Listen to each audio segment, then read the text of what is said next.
ಇದ್ದಿದ್ದಂತ ಉತ್ಸಾಹ ಮತದಾನದ ನಂತರ ಇಲ್ಲ, ಕಾನ್ಫಿಡೆನ್ಸ್ ಕಳ್ಕೊಂಡಂಗಿದೆ.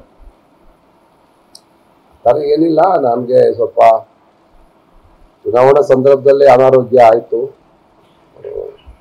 ಹಾಗಾಗಿ ನನ್ನ ಮಾತುಕತೆ ಸ್ವಲ್ಪ ಕಡಿಮೆನೇ ಆಯಿತು.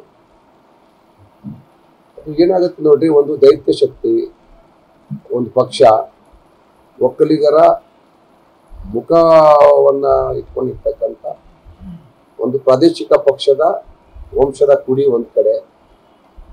ಕಳೆದ ಚುನಾವಣೆಯಲ್ಲಿ ಕಾಂಗ್ರೆಸ್ ಪಕ್ಷ ಕಳೆದ 2 ವಿಧಾನಸಭಾ ಚುನಾವಣೆಯಲ್ಲೂ ಕೂಡ ಒಂದ್ಸಾರಿ ರೇವಣ್ಣವರು 30,000 ತಗೋತಾರೆ, ಇನ್ನೊಂದು ಸಾರಿ ನಮ್ಮ ಕಾಂಗ್ರೆಸ್ ಅಭ್ಯರ್ಥಿ 15,000 ತಗೋತಾರೆ. 15,000 ತಗೊಂಡಿದ್ದಂತ ಕಳೆದ ವಿಧಾನಸಭಾ ಚುನಾವಣೆಯಲ್ಲಿ ಅಭ್ಯರ್ಥಿ ನಾನು ಬದಲಾವಣೆ ಆಗಿರ್ಬೋದು, ಕಾಂಗ್ರೆಸ್ ಕೂಡ ಗೆಲುವಿನ ಅಂತರ ಬಹಳ ದೂರ ಕ್ರಮಿಸಬೇಕಾದಂತ, ಬಹಳ ಸ್ಪೀಡ್ ತಗೋಬೇಕಾದಂತ ಅನಿವಾರ್ಯತೆ ಇದೆ. ಕಳೆದ ಚುನಾವಣೆಯಲ್ಲಿ ನಾನು ಮತ್ತೆ ಕುಮಾರಸ್ವಾಮಿ ಅವರ ನೇರ ಸೆಣಸಾಟದಲ್ಲಿ ಕಾಂಗ್ರೆಸ್ ಪಡೆದಂತ ಮತ 15,000.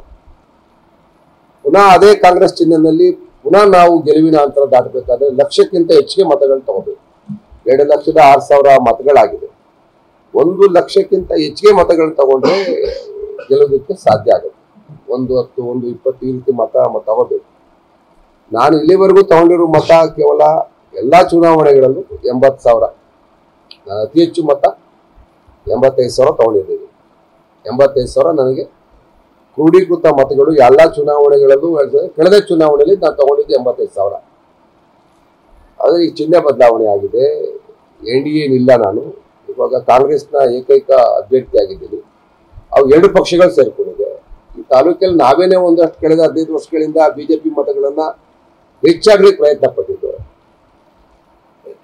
ಹಾಗಾಗಿ ಬಿಜೆಪಿ ಮತ್ತು JDS ಕಾಂಬಿನೇಷನ್ ಇಲ್ಲಿ ಚೆನ್ನಾಗಿ ವರ್ಕೌಟ್ ಆಗುತ್ತೆ.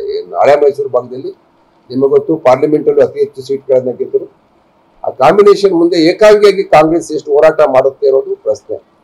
ಹಾಗಾಗಿ ನಾವು ಗೆಲ್ತೀವಿ, ನಮ್ಮ ಕಾರ್ಯಕರ್ತರಲ್ಲಿ ಉತ್ಸಾಹ ಹುಮ್ಮಸ್ಸು ತುಂಬಕ್ಕೋಸ್ಕರ ಗೆಲ್ತೀವಿ ಅನ್ನೋ ಸಮಾಧಾನ ಮಾತಾಡೋದು ಕೂಡ ಸಮಬಲದ ಹೋರಾಟ ಇದೆ. ನಾನೇನು ಸೋಲ್ ಒಪ್ಕೊಂಡ್ಬಿಟ್ಟೆ ಅಂತ ನೀವು ಯಾರು ಬಿಂಬಿಸ್ಬೇಡಿ. ಸಮಬಲದ ಹೋರಾಟ ಇದೆ. ಯಾರಿಗೆದ್ರು ಫೋಟೋ ಫಿನಿಶ್ ಅಂತೀವಲ್ಲ, ಆ ಥರ ಚುನಾವಣೆಗೆ ಆಗ್ಬೋದು.